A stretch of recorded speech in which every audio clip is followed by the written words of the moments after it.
Thank you for joining us all this evening. We welcome Jordy Yager from the Jefferson School of African American Heritage Center.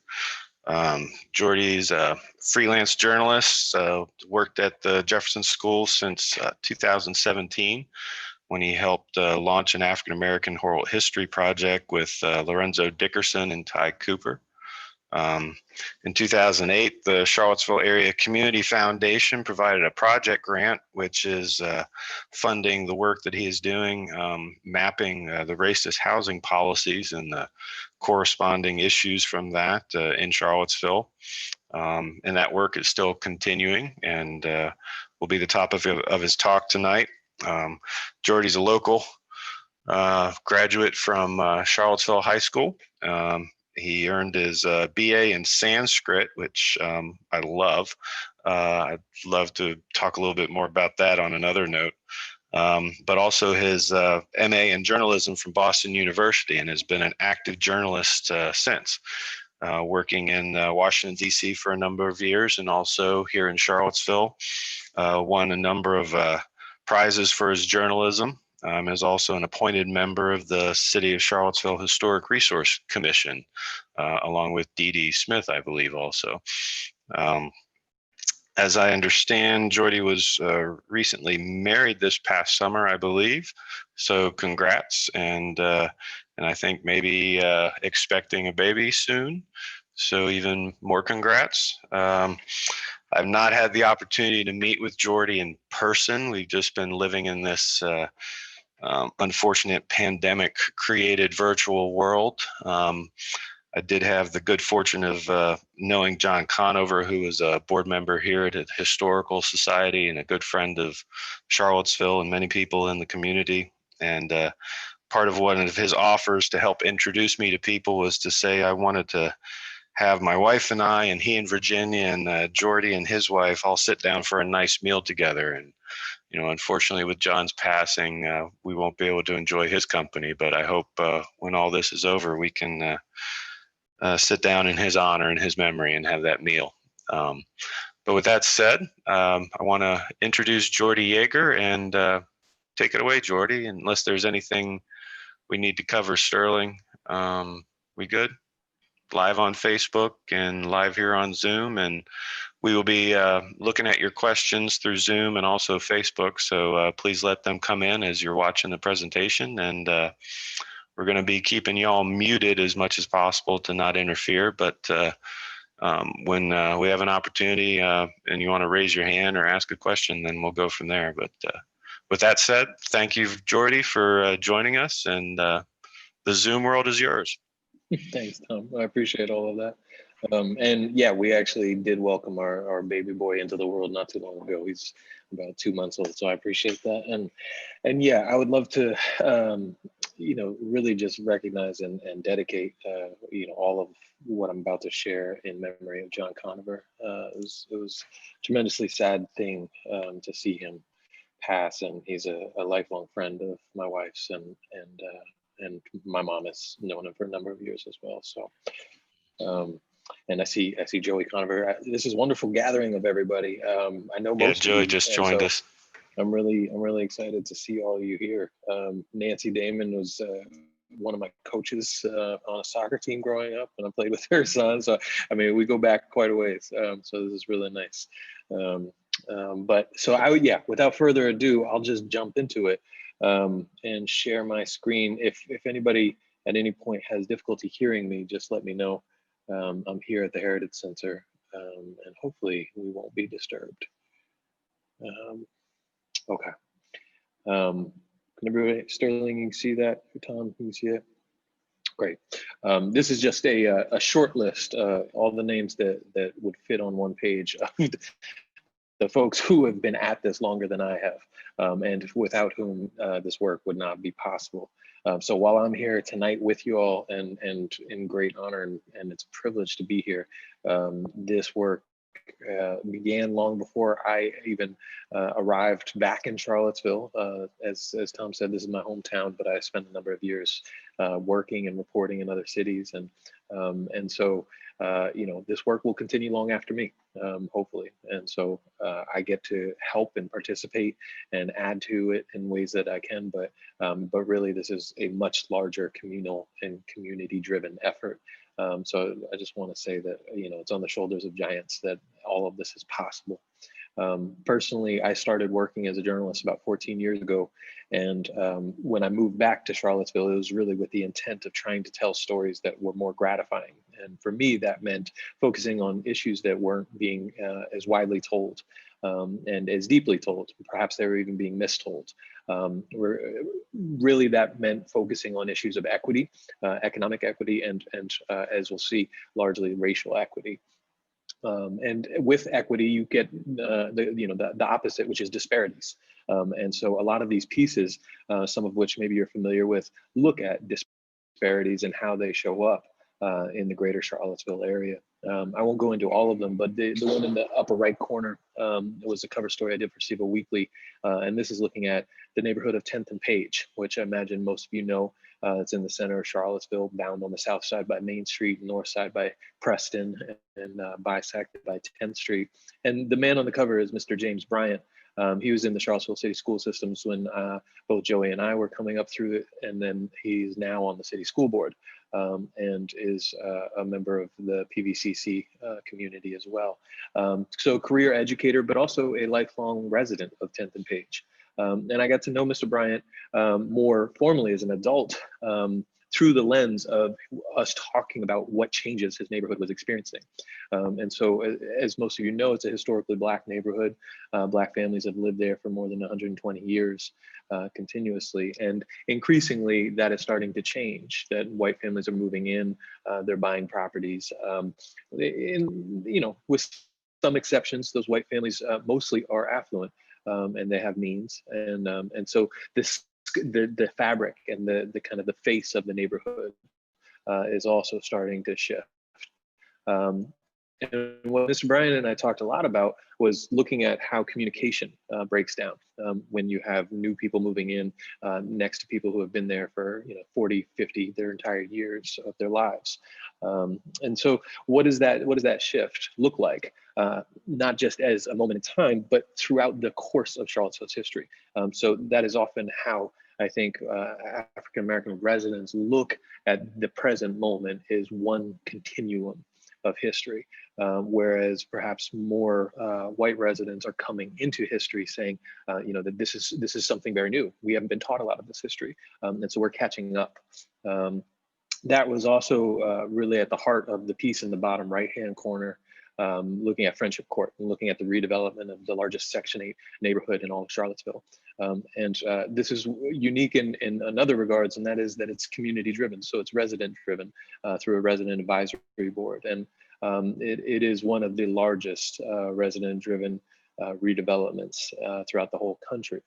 And so what we did with this piece at Charlottesville Tomorrow was talk to people and try to get hours and hours of conversations on tape and then relay that to you, the audience, the public, the listener, in ways that as a storyteller, I don't interfere with. And so allowing that thread of communication to really be there and be palpable in ways that it hadn't before. So I won't spend more time on that, but I encourage you to check out anything here that looks interesting. And we'll say that at the heart of all of these pieces is a lived anecdotal experiential reality that I think growing up in Charlottesville, because we are still largely segregated along racial and economic lines, it's often difficult to hear about another reality other than the one that we're living. And so that is at the heart of a lot of my work, is talking to people. I generally spend about 9 to 12 months on a single story. For hours on end, I talk to people and trying to get that experience to share with others so that they can have a sense of what it is that those folks are going through. In about 2014, 2015, we got something as a city, as a community, that we hadn't gotten in tremendous amounts up until that point, and that was data. And specifically, I started looking at the volumes of data that were being amassed around the criminal justice system and the legal system, looking at first at what's called disproportionate minority contact. And that's a jargony word. It's basically a term that's looking at the rate at which children, in this case, are coming into contact with law enforcement. And that's various judges, probation officers, police, at all junctures in the law enforcement stream, and looking along racial lines. So the rate at which Black children and white children come into contact, and then what happens to them. And study after study found that there's a disproportionate outcome, that 3 to 4 times as likely was the experience of Black children to come into contact and have a negative interaction with law enforcement than white children, given their population sizes. Of course, that doesn't remain, it's not unique to children. Children grow up and become adults. So the city studied the adult system and has recently completed that study and is looking at the next steps of what to do about it. But we also have seen disparities for generations in our educational system. Arguably our schools have never fully been integrated. Yes, they've been desegregated, but integration is a whole nother thing. And I think we saw that really come to a head on a national level with the ProPublica New York Times piece that was looking at tracking and the ways in which students, when they get an abundance of resources and opportunities bestowed on them, how they thrive. And when they don't, that the exact opposite happens. And that through this system of dedicating resources and opportunities and restricting resources and opportunities, we get disparate outcomes when it comes to performance assessments, graduation rates, literacy rates, all of these things. It's also in the healthcare system. My mom worked in the public health department here in Charlottesville for more than 30 years. She helped run the Women, Infant, Children program there. It's at every juncture that you have racially disparate outcomes. But one of the things that's the most tragic, I think, is infant mortality. And here's a study that I'm citing, it's looking at the rate at which Black and white mothers experience it. And for Black mothers, it's more than twice as high as it is for white mothers. At all of these different life outcomes at the center of it is the economy and one's personal economy. And so, very, very basically, there are kind of 2 fundamental ways of looking at the economy. One is about income coming in, and one is about income that has been generated previously. And so these top slides are looking at city awarded contracts. So every time the city needs to, rebuild a bridge, or right now even we're redoing our comprehensive plan, that request goes out to private companies to bid on. And so you see here from 2012 to 2016, fewer than 2% of those companies who were awarded contracts were minority owned. In 2017, that number actually fell to less than 1%. So the city's taken steps, and in all of these cases, I think perhaps now this is more familiar to us, and this is more of a lexicon that we're starting to talk about more frequently. That certainly was not the case 7 or 8 years ago, and certainly was not the case when I was growing up. And so that's encouraging that this is becoming more and more a topic of conversation.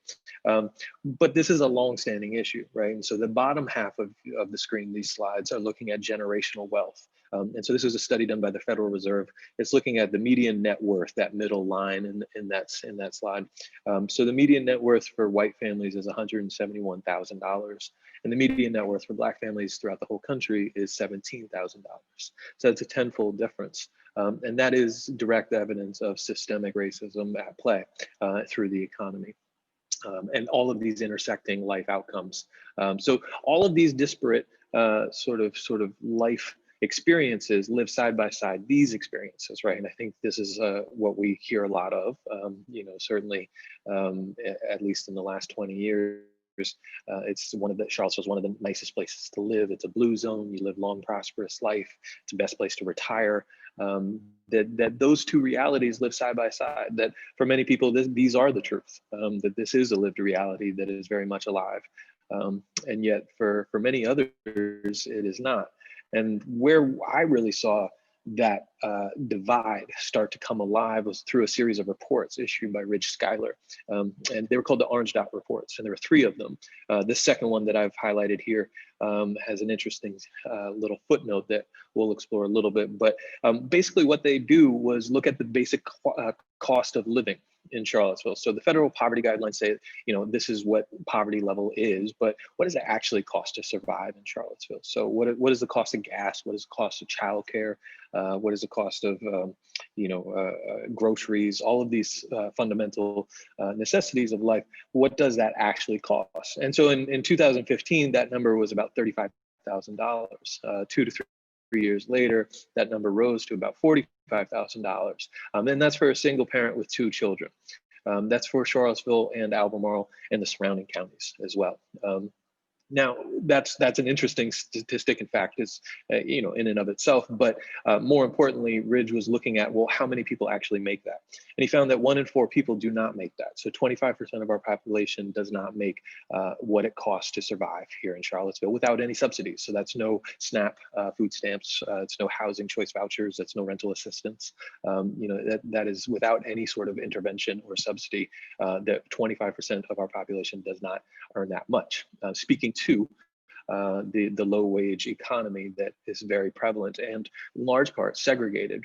So as I said, there's a footnote in this study that is looking at something called income mobility.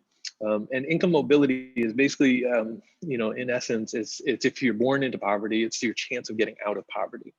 So this study was done by Raj Chetty. He's a very prominent economist out of Harvard and Stanford, and he's made this his life's work. He's really looking at that chance of getting out of poverty. So he looked at 2,835 cities, municipalities of similar size. And Charlottesville was one of those. And he found that Charlottesville ranked 2,799th, meaning there are 2,798 other cities of comparable size where you actually have a greater chance of getting out of poverty than in Charlottesville. And again, this was a lived reality. This was an anecdotal experience that I had heard time and time again throughout my childhood and growing up as a young adult. That this was, your station into which you were born was where you remained for the rest of your life. That this was very much what people experienced. Raj Chetty took that premise and he took it one step further. So he and a team of cartographers and geospatial specialists started creating something called the Opportunity Atlas. And he basically plots all of the available census data that is geographically pertinent into census tracts. And so here in the middle of the screen, you see 10th and Page, that historically Black neighborhood in the center of Charlottesville that's highlighted. And it looks at all sorts of things. So I encourage you to check it out afterwards, but, and it looks at every city. So, if you're not from here, if you're interested in other areas, that this is really fascinating as well. But it looks at incarceration rates and divorce rates and education rates and all of these sorts of things that census has tracked over the years. And the reason it's called an opportunity atlas is because it's saying that if nothing changes, if no policies shift, this is the opportunity that will be afforded our children who grow up in these census tracts.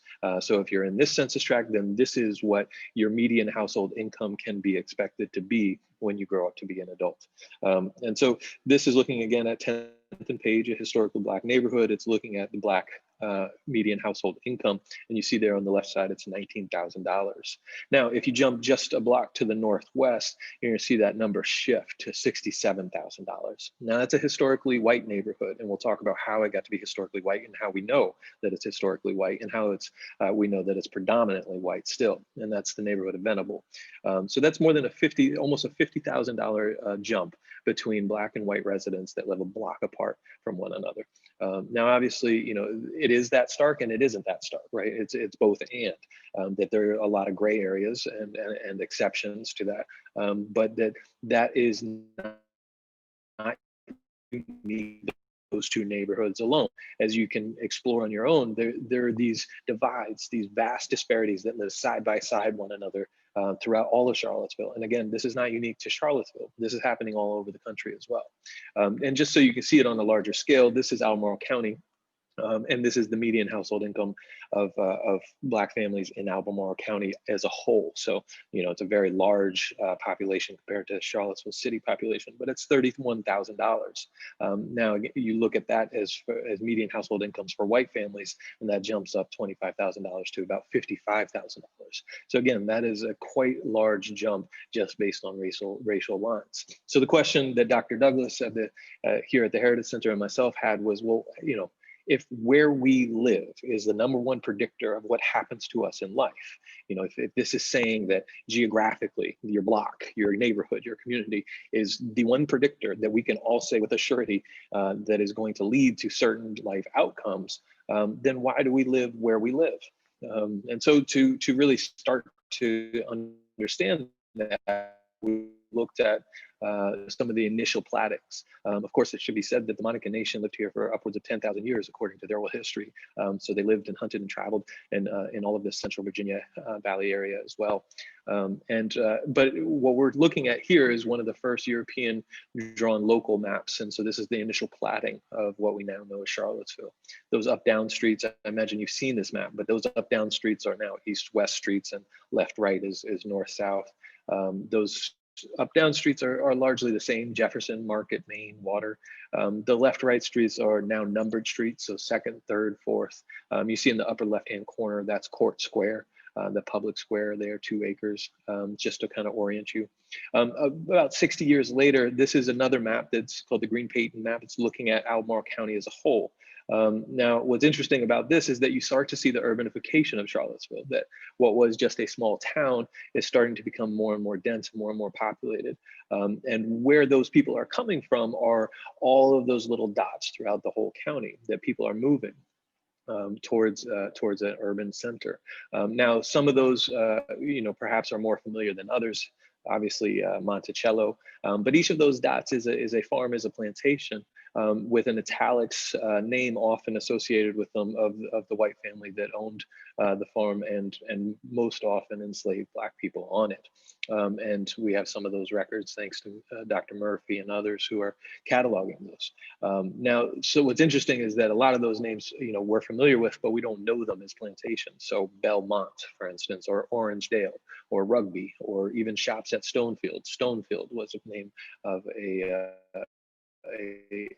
historically white farm plantation house. So that those names stay with us in those regards. But as that city center starts to get more and more dense, that 1818 map is at the center of this map. It's the green and red rectangles combined. And the subsequent polygons that kind of grow out and emanate out from that are stages at which the city has annexed property from the county. So it has taken property from the county and made it city property. That orange polygon in the very center is when the city incorporates. So that's 1888. And that's when the city gets its own form of municipal government, its own water lines, its own sewer lines, these sorts of things, its own deed books. For our purposes, that's really key. And then what you see on the outer ring of that green, current polygon at the very edges is where we have our city boundaries roughly today. So that this is a series of the city growing and growing and becoming more and more dense. As that city becomes more dense, what used to be plantations are now getting broken up into neighborhoods. So this was an older plantation of Locust Grove. Many of you probably don't need any orientation, but if you look at the diagonal street on the left side of your screen, that's Freebridge Road, and now known as High Street. In the center there is Locust Avenue going left to right. At the intersection of Locust and Freebridge Road, that is where the old Martha Jefferson Hospital used to be. A little bit further west or up the page is the Maplewood Cemetery there, the graveyard. And to the right is 140 properties that have all been subdivided and then gradually over the course of the next couple decades are sold off. So this is broken up into 140 properties by a local development company, which is a body about 5 or 6 white men. And they sell each of these parcels. They build 12 houses on spec, and then more and more houses are built on these properties as the years go by. Now, with each of these properties is a bill of sale, right? A deed that says the who, what, where, and how much of a property that is to be sold. And including within these deeds, in addition to all that factual information, is this following clause that's known as a racist covenant. It is also agreed that this land is not at any time to be sold to or owned by Negroes. Now, this is one of the earliest examples in Charlottesville. It's the earliest that we found, but this is not unique to Charlottesville. This is happening all throughout the country. It's happening as far west as Seattle and Portland. It's happening in the Midwest in St. Louis and Chicago and Minneapolis. It's happening in Texas. It's happening in New York, up and down the eastern seaboard. So Charlottesville is very much following suit throughout all of America at this time. And this is applied to each of those 140 parcels. So this is what that looks like today, with the exception of the Martha Jefferson property that has gotten, consolidated and is much larger. Most of these properties have remained the same if you look at their geographical boundaries on each one. So we took that idea and said, well, how many more of these are there? And that is right at the moment where I was introduced to Karen Waters-Wick's beautiful piece in the magazine of Albemarle County history that it really explores how much the city backed these private agreements, right? That while her piece doesn't look at racial covenants, it does look at a citywide ordinance that segregates based on race throughout the whole city. And they believe so strongly that the council voted unanimously to pass this. And it stayed on the books for 5 years, from 1912 to 1917, when eventually the US Supreme Court, again, Charlottesville not being unique, Richmond, Baltimore, they all passed these as well. So it's being challenged. Supreme Court in 1917 says this is unconstitutional. You can no longer do this. This is illegal. And so all the meanwhile, racial covenants are being enforced and enacted. And then in 1917, they go back to being the main means by which racism is enacted in housing policy. And so this is just a truly marvelous piece. And so I always come back to it in that regards. So 1915, as I said, all of these covenants are being enforced throughout. This is Meadowbrook Hills. This is just north of kind of the Rugby neighborhood over near Barracks Road. This is about 90 properties, all that have racist covenants attached to them. This is a part of Fry Springs in 1923 that said lot shall not be leased or sold to any person not of Caucasian race. Rugby Hills, this is a portion of Rugby. Again, no property in this subdivision to be sold to any person not of Caucasian race. 1927, Oaklawns, this is over off of kind of Fifth Street extended or Cleveland Avenue on the south side of town, racist covenant there. This is Park Plaza, 1927 off of Park Street and kind of Northwood and in that northern downtown area. Here's an interesting example. This is 1927, and you already see number 2, this lot shall not be sold to any person not of the Caucasian race. But you start to see that racist covenant be associated with some other things that we're going to see much more commonly enacted throughout the course of the 20th century. And the first is that it be used for strictly residential purposes. So quite often during this day and age, your barbershop, your restaurant, your pool hall, your funeral home, your newspaper was on the first floor, and your residential dwelling units were above. And sometimes in back and above. And so oftentimes those two are combined. And here in a neighborhood, brand new, being offered for the first time in Charlottesville's history, they were saying, you cannot do that in this neighborhood. So that was a very clear distinction of who was allowed and who was not. Number 3 in this clauses are looking at how much the actual minimum cost of a structure has to be. They say $5,000. So again, determining what kind of person, how wealthy, how much means this person had to have to be able to live here. This is a little bit further north on Park Street, Lyons Place, and advertisement from the Daily Progress, Mr. Homebuyer imploring people to come live there. Here's what that looks like when it's platted on the map. 1930, this is off of Jefferson Park, kind of near the south end of the university. 1936, again, this is off of Fontaine, near the southern end of the city. All have racist covenants. Here's another section of Rugby. This is the section of Locust Grove that's north of the bypass, so several hundred properties all at the same time. 1947, this is over by Azalea Park. So I'm just running through these because I want to give you a sense of exactly just kind of what we were experiencing. So we knew that there was something there. We didn't know how widespread. They'd never been looked at. They'd never been cataloged. And so, this is literally on my lunch break that I'm going to the courthouse. I'm sifting through deeds and I'm checking and looking and seeing if there are covenants. Are they applied to all properties or just a couple? All of these sorts of things. And then we took that to the Charlottesville Area Community Foundation, and we're able to get a Heal Fund grant to help us start to do a systematic approach to really do a comprehensive sweep. And so with that funding, memorandum of understanding with the city and the county clerk to get access to their property records. And we got about 300,000 pages of property records that span roughly from the 1880s to the 1960s. So 1968, the Fair Housing Act is passed and these covenants become null and void. And largely they remain in some of the deeds, but they're not enforceable. So we got those 300,000 pages of digital or property records, and then we digitized them and we ran them through something called optical character recognition, which allows us to search them. So we can search for terms like Caucasian and race and these sorts of terms. So we can also search for proper names like banks. And why that's important is that we never got a redlining map. So people often confuse racist covenants with redlining. And while in principle they carry out the same sort of mission of restrictive access to capital or access to property, they look very, very different in how they operate. And so redlining was a practice that was really made possible through the federal government's creation of the Homeowners Loan Corporation in the 1930s and 40s. And this is coming out of the Depression, in which the government is arguing that it wants to either back particular mortgages with government securities or not back certain mortgages. And so to assist them, they had a team of cartographers draw maps in major cities throughout the US that allowed banks to determine the likelihood of getting a return on investment. So if they lent money to somebody buying a home in that neighborhood, what was the chance they'd get it back? Now they ranked those neighborhoods. So green was the best, that was rated A. Blue was still desirable, that was B. Green was C, definitely declining, and red was D, or hazardous. And invariably throughout the whole country, those red neighborhoods were African-American neighborhoods.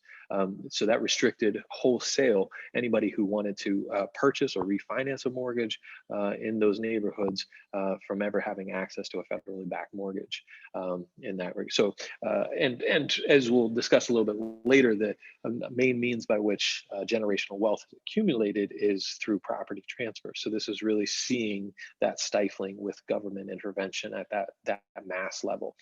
As you see, Charlottesville never got a redlining map. So we just were not big enough as a city. So Lynchburg, Roanoke, Richmond, Norfolk, all of these cities got one, but we did not.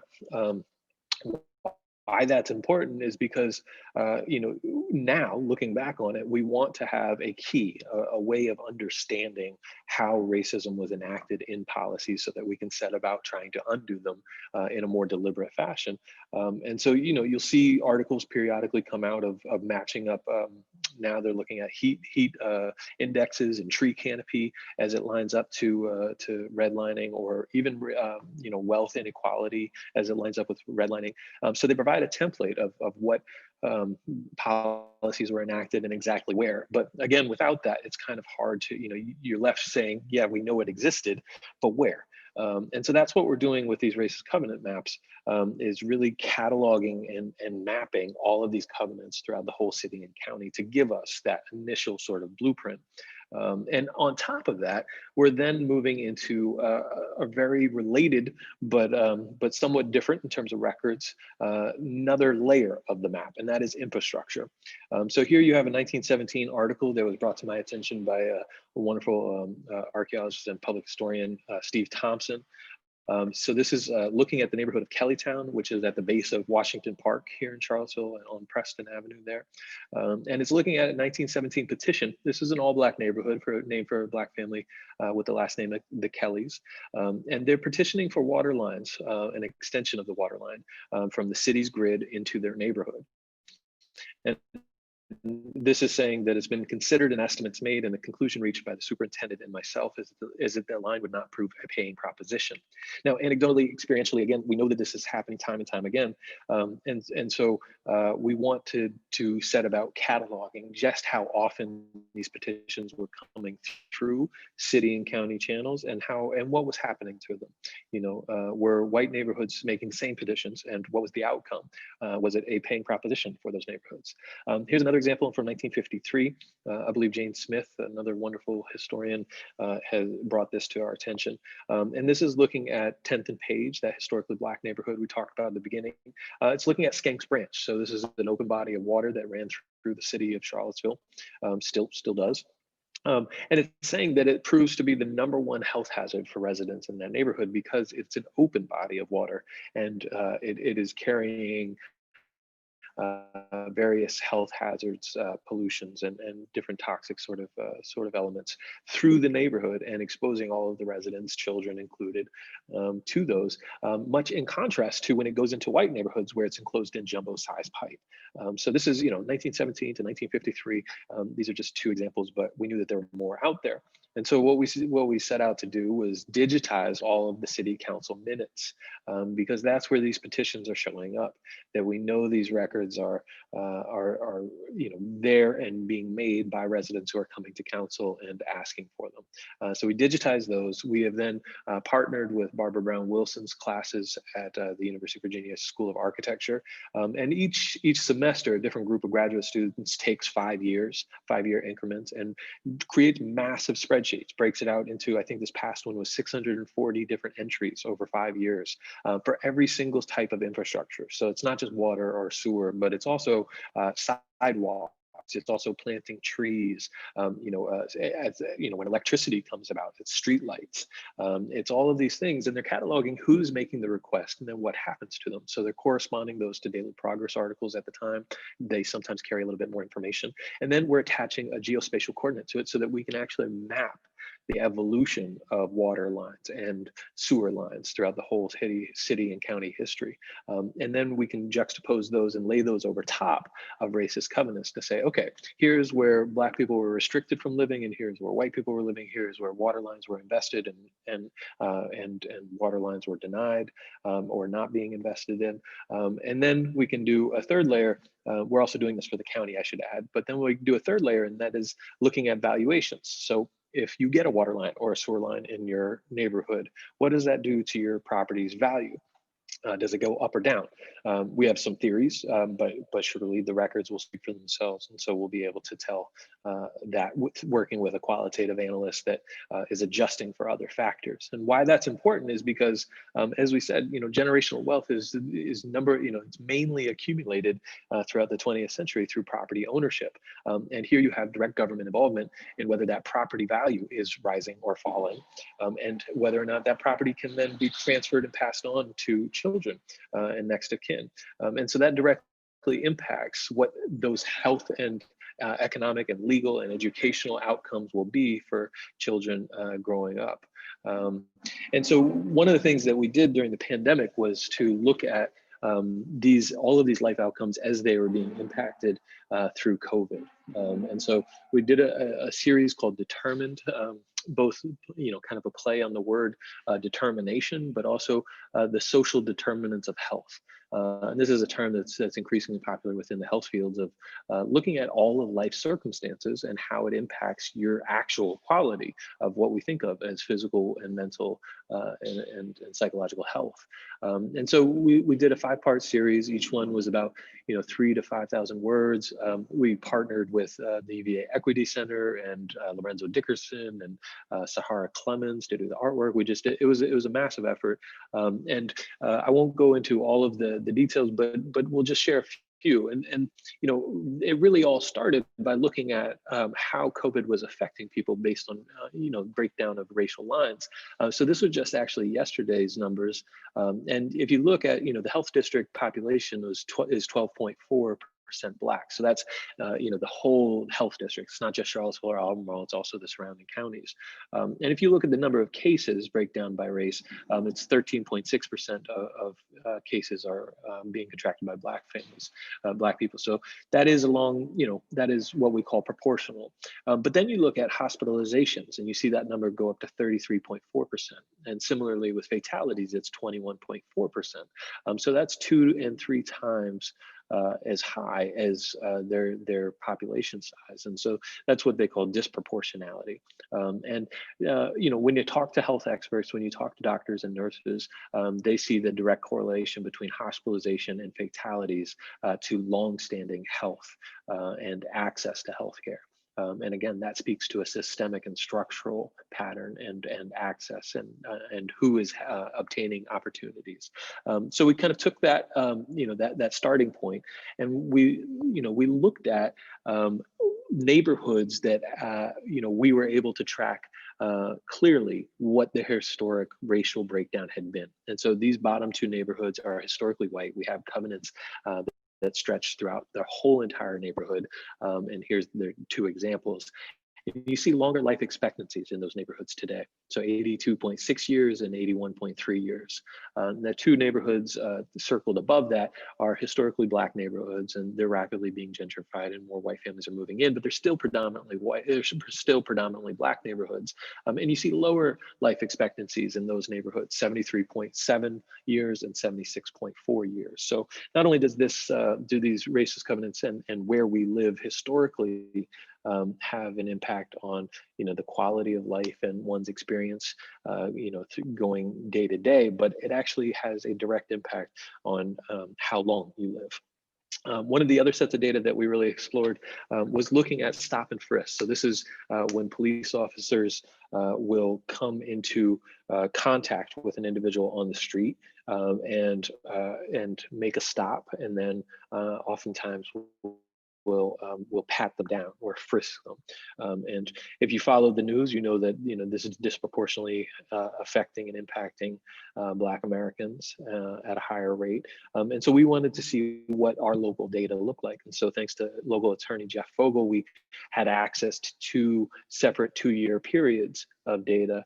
that looked at the same, neighborhood by neighborhood sort of cases throughout those 2 years. And so I won't go through all the neighborhoods, but these 2 neighborhoods that we've highlighted are very interesting. That's a historically and predominantly Black neighborhood on the left, Ridge Street, Prospect, Orangedale, and you see dozens of interactions with police on the street there. And then on the right-hand side is the Martha Jefferson Locust Grove neighborhood, and this is, of course, is a historically white neighborhood that is you see 3 interactions. So it's a very different daily reality. One thing I just got done talking with Dr. Paige Perriello about is the effect of trauma on children and on families growing up. This is very much what trauma looks like on a map. And so this is how trauma is experienced in a daily reality in our city. And I wish I had more time to kind of delve into this, but another way that we see these disparities show up was really highlighted through the Charlottesville Low Income Housing Coalition report issued earlier this year. Feels like a lifetime ago, but it was, I think, in January, February. And it's a hugely comprehensive report. Nothing like it has ever been written. Looking historically and looking deeply anecdotally. They do a lot of oral histories, but they also dig into the numbers. And so here you see the top is looking at the average rent increase throughout the city for the last 20 years or so, and it's about 88%. Now the average income increase during that same time for white people is 103%, whereas for Black people it's 17%. So you see that income is not keeping pace with the rent increase. And what that does is it creates more incentive for white people to move here and more incentive for Black people to move away. You see those numbers bear out, this is for a rentership up top, but you see those numbers really bear out in the bottom portion, looking at home ownership. And this is over the last 20 years or so, 2000 to 2018, and it's looking at the number of white homeowners increasing during that period by 20%, while the number of Black homeowners decreases by 24% during that same period. One of the other things that we see is that in 1968, when the Fair Housing Act is passed, you see throughout the whole country and in Charlottesville, that the main means by which land is structured and or uses of land are assigned becomes zoning. And so where racist covenants and those other covenants of, how much a home's worth or value should be, minimum value should be, or what type of is it a residential commercial sort of property, all of those things get stripped out of the deed and put into city statutes and policies. And you see that most notably through the use of an implementation of single family zoning or single family housing. In Charlottesville, that's R1. And so that's all of the yellow areas. Where it appears gray on your screen, that's actually yellow. It's just the lines are really fat. So if you zoom in, it's what you look at on the left-hand side of your screen. It actually takes up, I think, at least 55% of the city's housing stock is single-family zoning. And again, this is really starting to come into vogue in the 60s. And we still have it today. And so what we wanted to see is, to take a sampling of what this residential single family zoning looked like, and then how the covenants fit or didn't fit on top of them. And as you see here, it's almost a one-to-one. Some of these up north have not been mapped yet, but this is Meadowbrook Hills. All of these properties were zoned single family. All of them had historically racist covenants attached to them for the first 60, 70 years of their existence.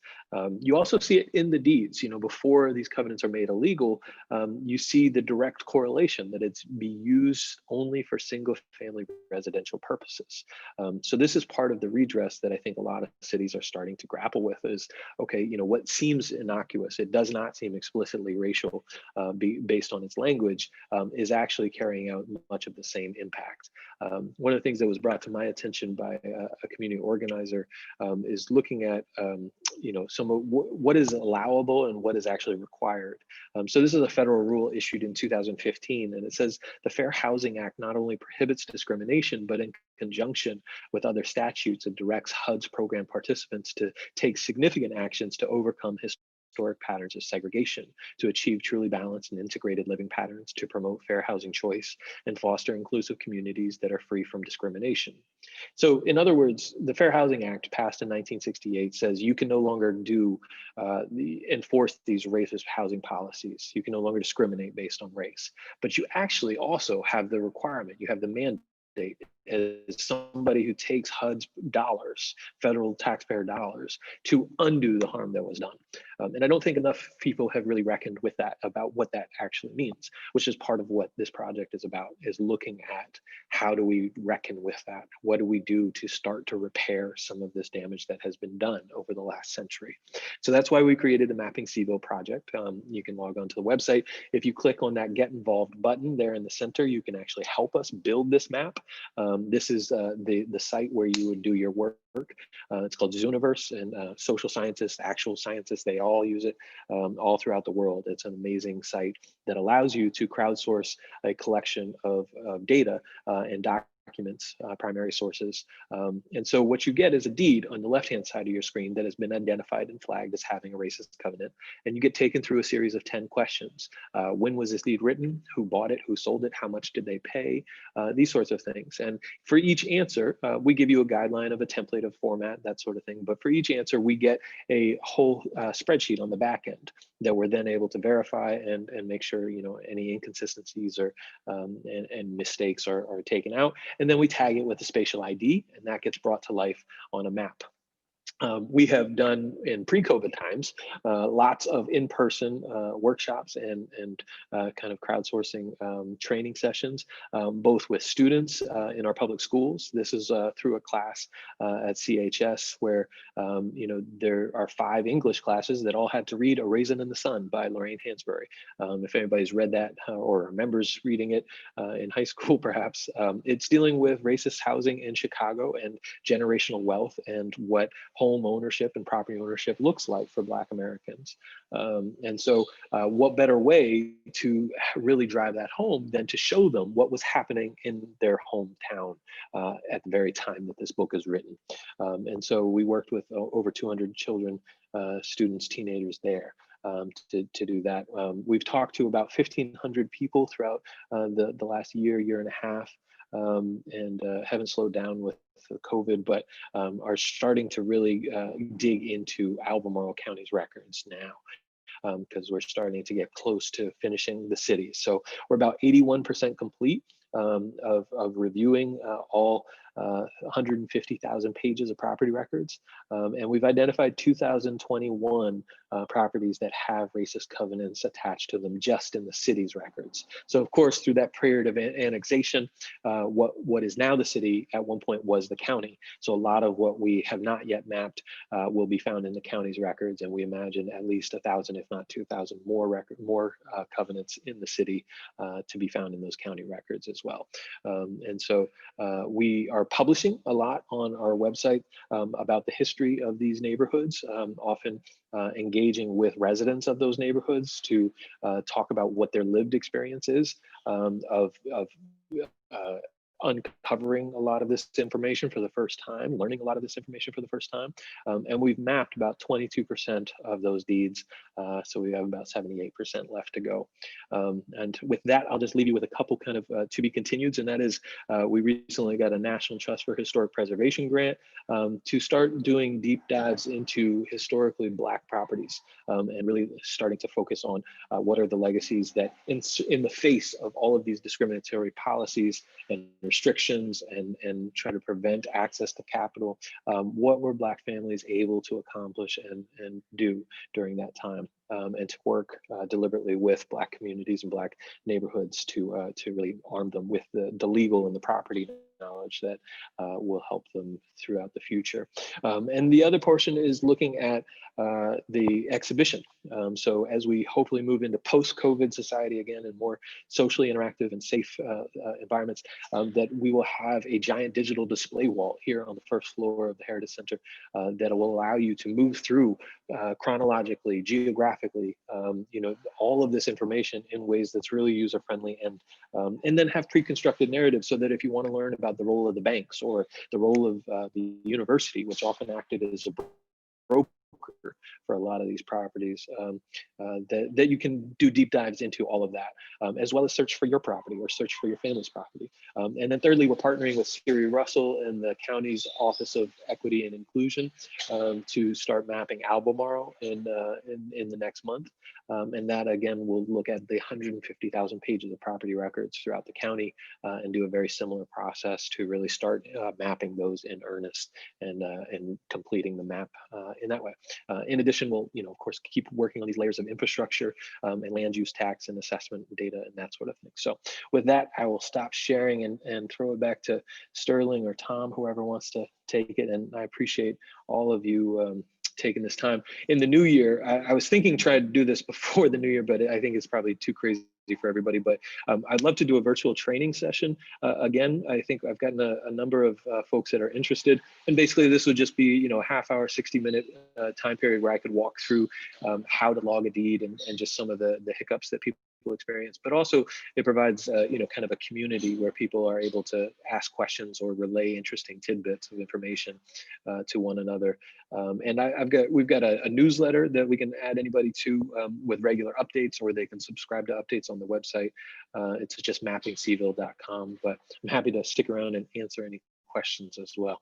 And thank you all for letting me babble and talk through all of this. It's really been a privilege, and I thank you for joining me on this cold night. Well, that was great, Jordy. Thank you.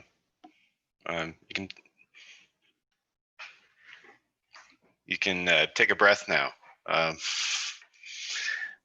But yeah, you definitely know your stuff there. That's great.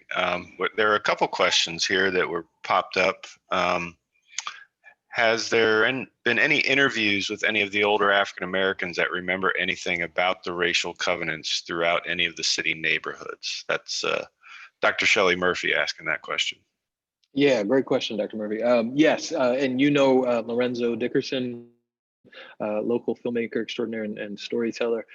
He and I work quite often together, and so we've been talking with and really thinking about a film, thinking about what medium might be best suited. But with some of the first Black families to move into these historically white neighborhoods, during the 60s is when that starts to happen, and for the first time, I haven't found any other record of this, but we found a record of a legal challenge to overturning a covenant pre-1968 by a Black family on the outskirts of 10th and Page, so up by Wurtland Avenue, which is really unique because we knew that protest and opposition happened, but we hadn't been able to comb through the court documents to really see how that happened.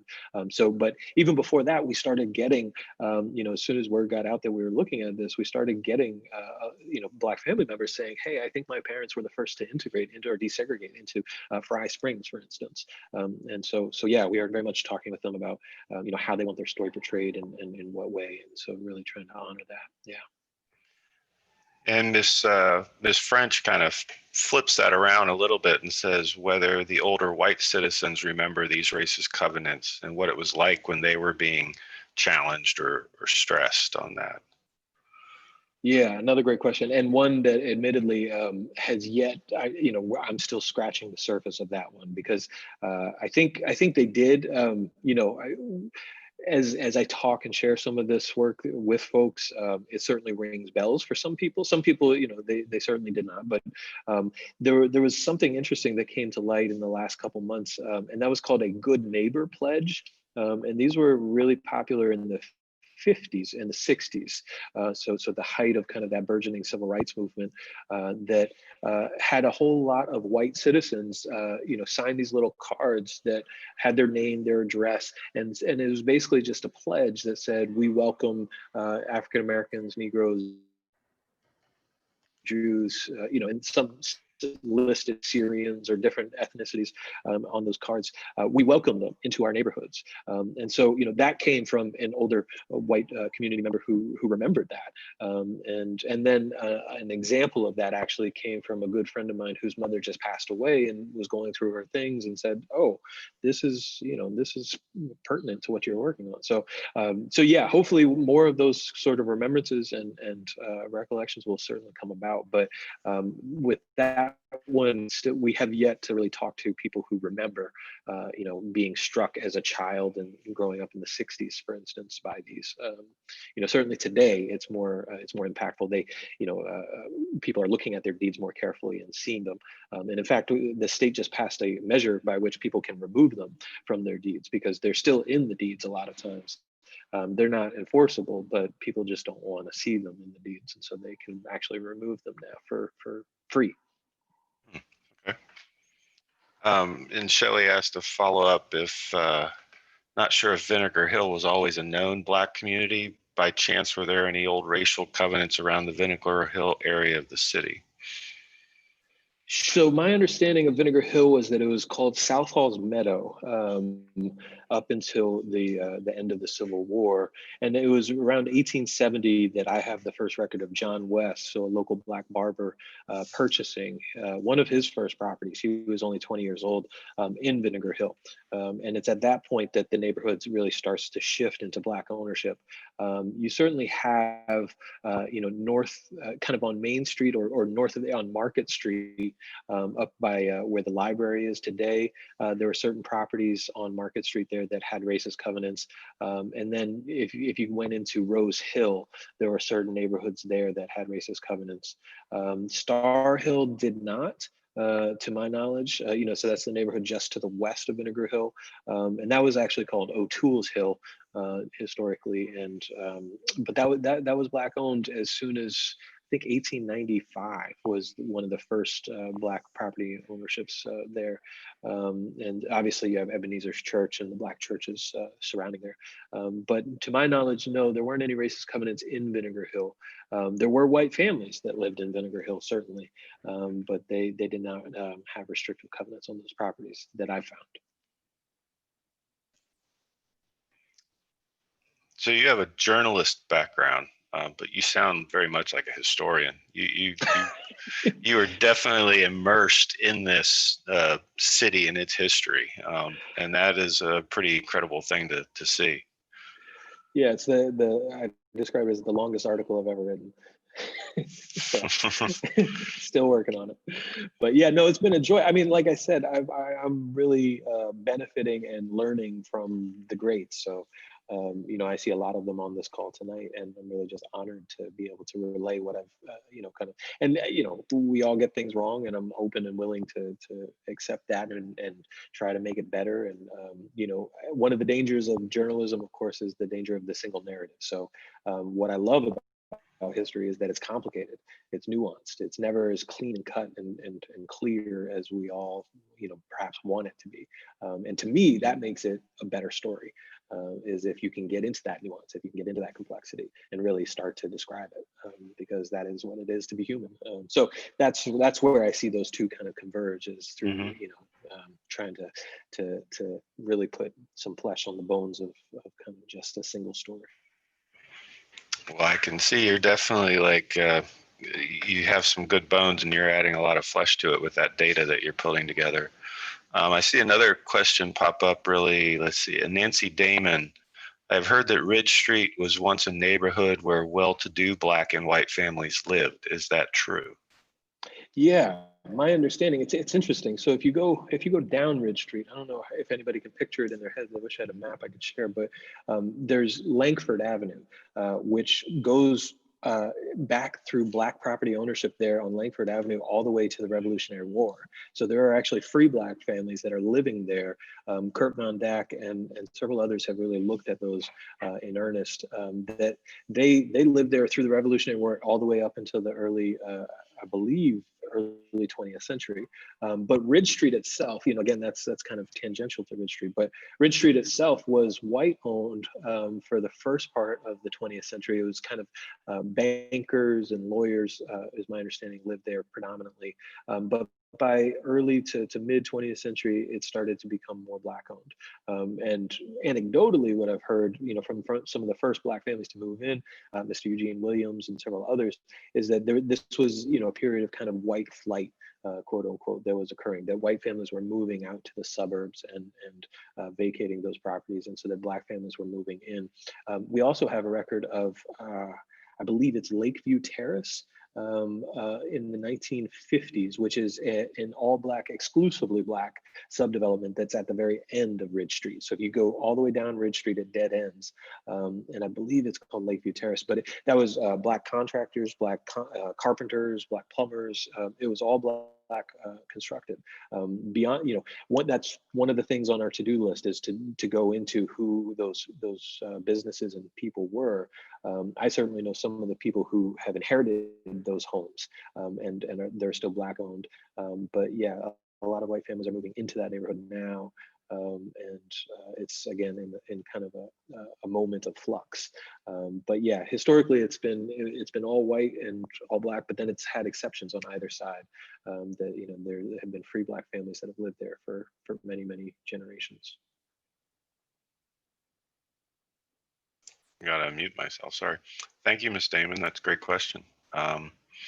Then I see Dee Dee's also, she was asking if Dee Dee Smith, did West and Anderson streets have covenants? Because in the 1930s, it was predominantly white. West and Anderson have not shown up in any of the records. So just to the west of 10th and Page, you start to see along 14th Street and all the way south towards what I believe is John Street, but not the John Street so John Street is disconnected now. It used to run through. It has since been bisected, but the western portion of what we now know of John Street that connects to 14th Street also had covenants. And so up and down 14th on the west and the east had covenants. But I haven't found any covenants in the 10th and Page neighborhood. Certainly, yeah, we know that the oral histories, you know, have, I think, Mr. Ferguson, George Ferguson, talking about, you know, his white neighbors across the street.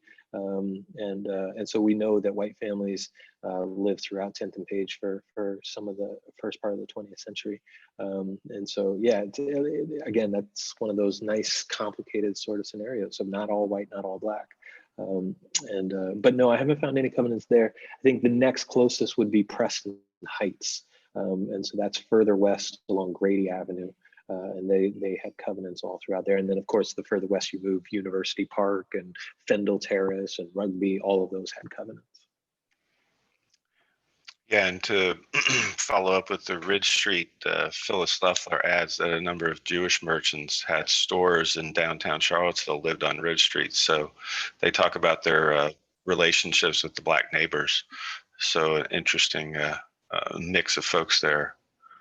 Um, have you been able to map the freedom colonies that cropped up after emancipation in Charlottesville? Yeah, no, that's a great question, Bertha. And one that I think is, that term, freedom colonies, is a great term, and one that Dr. Andrea Roberts first brought to my attention. But one that I see, Naya Bates, a great, again, native of Charlottesville and deep historian, who she has done a tremendous amount of work on that particular issue of looking at, particularly in the county, of where freedom colonies still exist today and then first took root. So that is outside of my expertise. I certainly consult with her quite often about that history, and Lorenzo has a fair amount of history to that end as well. His family is out in the east part of the county, out in the Keswick and Cobham area. And so, no, I rely very much on their expertise for that, but it is a fascinating aspect to the county's history there for sure. And then Miss Damon has a follow-up. When Preston Avenue became a 4-lane highway, did it wipe out Black-owned or white-owned homes? Yeah, my understanding is both. Preston was never all Black or all white. It had both, and so right where the train bridge is now on Preston, by the I think it's still a Shell station. That just west of there used to be the Carver Inn, which of course was the Black inn. Where many notable celebrities stayed, musicians stayed during segregated Jim Crow period. And then, further west down towards Rose Hill, you had white-owned businesses. Further west from there towards Washington Park, you had Lincoln Heights, and that was all Black. And then you get down to the base of that, and that's Kellytown, that's all Black. And then you get further up, and that's Rugby. So it kind of interwove. As far as the expansion is concerned, my understanding, I haven't done a full documentation. One of the hardest parts about looking at what's not there is that there are no, remnants to trace back. And so you have to actually find where they existed in the original records. And that again is something Lorenzo Dickerson and I are working on is, where Lane High School is, where the Albemarle County office building is, that used to be a neighborhood by the name of Pearl Street. Many of you probably know that, and that used to be predominantly Black owned, is the oral history. But I haven't ever come across any property records or a collection of property records that detail the history of that. And that's largely because when you click on, the Albemarle County office building, they don't give you a chain of title of all the properties that used to be there. They just say that this is when this property actually originated. And so, yeah, but now because we have digitized these records, we have a capacity to search through them. So hopefully that again will be one of those stories that we're able to tell of which, where the city has expanded and really morphed, whether it's Gospel Hill and the University Hospital taking over Gospel Hill, or whether it's Preston Avenue and the widening.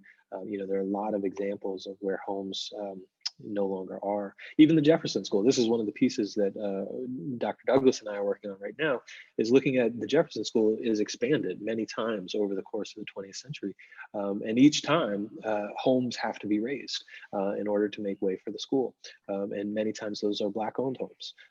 So here you have the expansion of something that's highly sought after by the Black community, which is the expansion of their school, their lifeblood of education and further career development, and at the expense of what?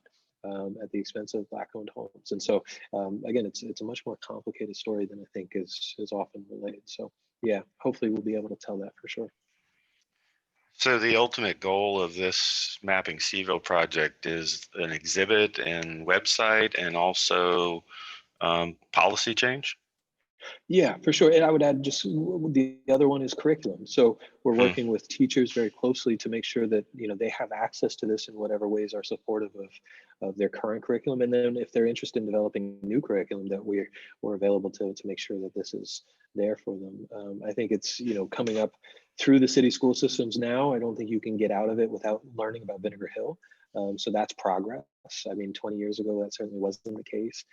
I'd like to see even more be taught from that local lens. And I think we just have a tremendous group of teachers, both in the city and the county right now, that are really adamant about making sure that this history is involved. So, as early as fourth grade, we started, apparently they learned GIS technology in fourth grade, the very kind of rudimentary sort of basics of, where is the movie theater, where is Jump, and these sorts of things. They can plot those on a map. But now we have the ability to say, okay, well, here, for instance, this is with a Johnson Elementary School teacher. We can then say, here are all the properties in what's now known as Fifeville that John West owned, because he owned a lot there. And so, here is one of the largest Black property owners in the early part of the 20th century. And, this is part of your history. And so these things like that, where you're able to kind of incorporate lessons that are already being taught, but have attach a little deeper of a historical, tangent or thread to them. So yeah, those that would be the only other one. But yeah, exhibition and policy for sure. And then, tours eventually, hopefully when we can see each other, then I would love to be able to walk around with folks and talk about some of this. Just visibly, it's striking. You can really get a whole other picture for it rather than just seeing it on maps. Yeah, I think that could be a great kind of a driving tour. You do a walking tour into certain confines, but having it be like an audio led tour that you can drive through these different neighborhoods and be able to experience that. I think that's the beauty of taking the data, taking this information, and showing that history doesn't just happen randomly, that how these neighborhoods were formed, how they were created over time is a product of, just like you're saying, these racist covenants. And then if you look at it now and you can trace, you're looking at health statistics and all these other things, that you can tell the difference in how certain members of our community and a population have been limited in their abilities. And that goes down to that systemic racism that, in many ways is under the surface. Some people don't even know they're in their deeds, maybe, and like now they're finding out that they are, and they're trying to go to the government and saying, "Oh, I want this erased," but you can't erase what that did. That's a very important part of the community, and I think this is some fabulous work. So thank you. Thanks, Tom. Yeah, no, it's my pleasure. I appreciate the time. I did see something else kind of with Charlottesville tomorrow, that they were partnering with Vinegar Hill Magazine and In My Humble Opinion, a talk show. They received a Google Innovation Challenge grant recently. Yeah. So kind of also going along the lines of what you're looking at, both with journalism and history, where they're trying to be more inclusive in how journalism is done on a local level. I think I think that's something you're probably familiar with Sean Tubbs. Mm-hmm. And we're going to be talking in the end of December. We have one of our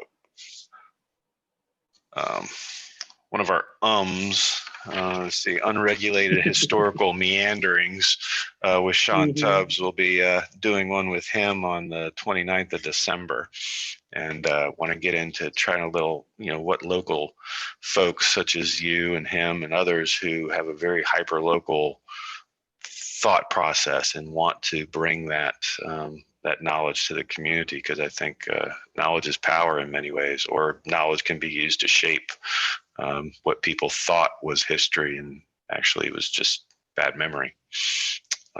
Yeah, that's exactly right. No, that's great. I would love to join you or just to listen to, because Sean's been doing great work during the COVID time, especially. He took a little departure from journalism for a while, and of course now he's kind of found his way back, as all good journalists do. And so he's got this newsletter, he's got a podcast. He is one of the only reliable places where you can go to kind of get a sense of what is actually happening. And he's got that historical sort of, he's been covering this a long time, and so he knows what the comprehensive plan is. He knows what the CIP budget is, and all of these complex things that kind of are daunting. He can break them down pretty simply, so it's nice. No, I've been very fortunate with a few people that I've been able to meet, or like I said, not necessarily meet, but get to interact with. And he has been one that has been a very wealth of information in terms of just how to navigate this crazy place called Charlottesville. Yeah, which may get some snow tomorrow. We'll see. Well, hopefully not, but you know, as in anything with winter, that's what happens. Well, I want to thank you, Jordy. Appreciate it. I don't see any more questions coming in through the Zoom sphere. Lots of amazing work, great information, applause, likes, you know, high thumbs ups and all that. So greatly appreciate that. And thank you all for joining us tonight. If you are interested, we have posted as many of the references that he mentioned as possible in both Facebook and Zoom in the chat. Some of you have also provided us your emails, so you can either, you know, message us through Facebook with an email or through Zoom. The chats and everything are saved. Both Facebook and Zoom are being recorded, so if you haven't been able to catch all of the talk we had tonight, I saw some people were in and out, or a couple people dropped on Zoom, and you can never tell with Facebook, the numbers go up and down. But if you want to watch it through completely, we'll have them on Facebook and also our YouTube channel. And I think that's all I have. Sterling, do you have anything else that you can think of, or you can say goodnight to these fine folks? Great. Thank you very much, Jordy. Well, thank you very much, and hope you all find a safe and a warm place to work through our snow or ice tomorrow. And stay tuned for additional information through Facebook or email, so you can check out our next program. As I said, our next one will be Sean Tubbs on the 29th, and that'll actually be a noon broadcast, but we will also have it recorded so that you can check it out later afterwards.